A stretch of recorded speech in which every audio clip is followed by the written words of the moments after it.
What is up, guys? Welcome back to another GeekaWhat video. Today I am super duper excited. I'm building my new personal rig with the parts behind me. I moved out of my house a couple of weeks ago into this office space, hence the cool second camera angle. But I've got no PC at home, which is a great excuse to build the ultimate RGB personal rig. Let's get into it.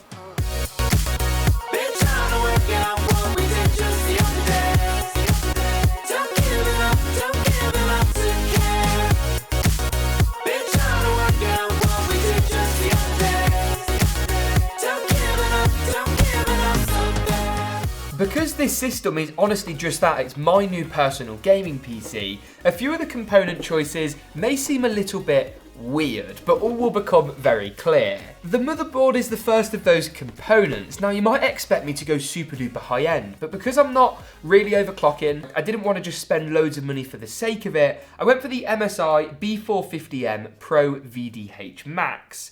It supports my AMD Ryzen 5 3600X. This is a gaming PC after all, I'm not looking at doing really any video editing on it. So for me, it covers all the necessary bases. I'm going to be installing as well my M.2 drive into this system, and for this I went for the ADATA S40G. Now you might see kind of a common theme start to occur here, and that's that I want to go really RGB. This probably is going to get a little bit hidden by our GPU, but I'm not too salty about that. It will still provide a nice bit of RGB underglow, so to speak.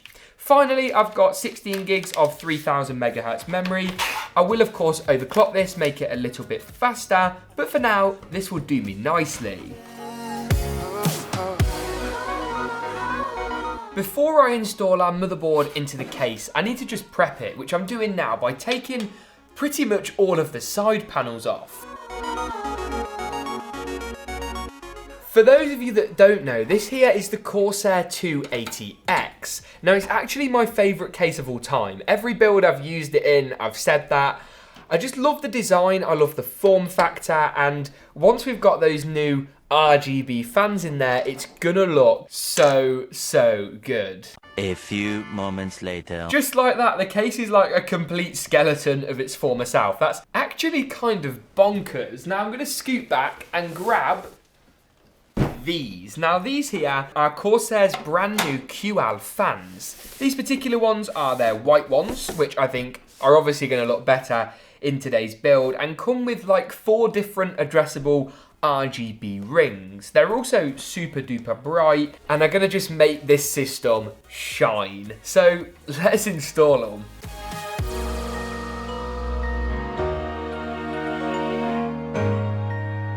Because I want to put the other fans at the front of the case with our radiator, we first need to install our motherboard.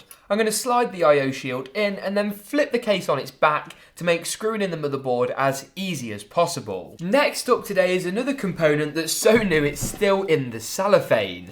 This here is the Corsair iCUE H100i Pro XT. Some people may be confused why I didn't go for the white H100i Platinum SE edition, but this is Corsair's brand new cooler, which means that it's going to perform the best of any in their range, and also should be the quietest as well.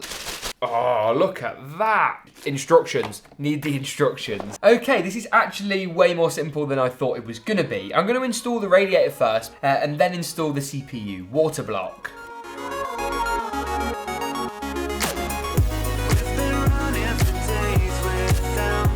Now I'm going to continue trying to wire everything up and take a second to make the cables here a little bit more tidy. While I do that, I'm also going to install a couple of really exciting components. The first is our power supply, Corsair's CX750M. It's got enough wattage for this build. You could go slightly higher, but this is going to work well, and it's pretty affordable. I'm going to be coupling it with these from LIAN-LI. This is their Strimer Plus, who knows, they are so cool. Now each of these here is like an individually addressable RGB section that has loads of little LEDs in, meaning you can have like hundreds of colours on the go at any one time.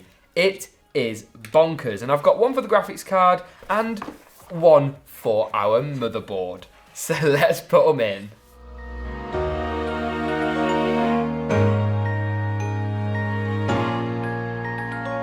While there is admittedly quite a lot of cable management work that needs doing, it doesn't stop us installing our final two components. First up is just this Corsair lighting node RGB expansion kit.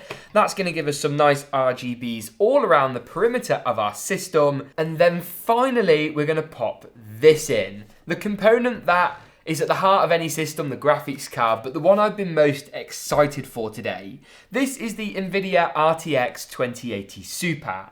It is their stunning Founders Edition, my favourite of any of the NVIDIA cards. If you can pick one of these up for the prices that these are often going for direct from NVIDIA or on Amazon in the UK, or I believe Best Buy in the US, I cannot recommend them enough.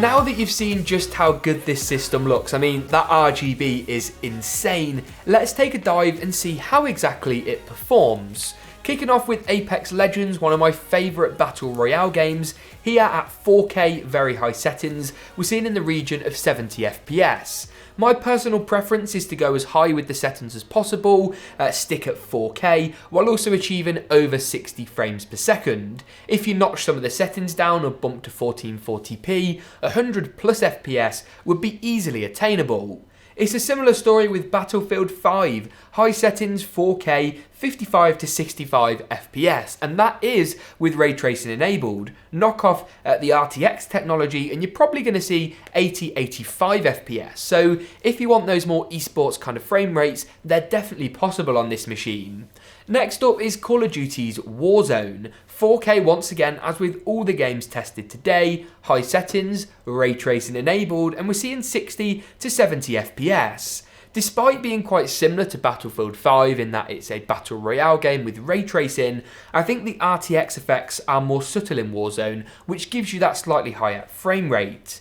Next up is CSGO, a very high frame rate game. 4K, high and ultra settings, we're seeing 200 plus frames per second. That is insane. CSGO is one of those games that just, I don't think will ever die. It will be played in 50 years' time by people's grandparents, but great game nevertheless, and performs really well on this system. Next up is Fortnite, 4K, high settings, 90 frames per second.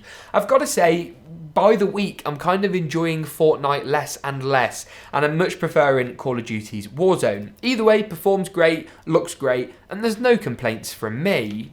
Next up is Forza Horizon 4. I use the inbuilt benchmarking setting, as I do with all of my Forza Horizon 4 testing, and here 4K ultra settings, 95 frames per second. Forza Horizon 4 is one of those games that is just such a relaxing, fun game to play. There's no major pressure like there is in first-person shooters. You know, your heart isn't beating out your chest, but it looks incredible. The penultimate game, the one but last on my list today, is GTA 5. 4K, high settings, 60-ish frames per second. If you want to get a higher FPS more consistently, then you can tune down stuff like anti-aliasing, which is on 16 times, and that is really hammering the frame rate.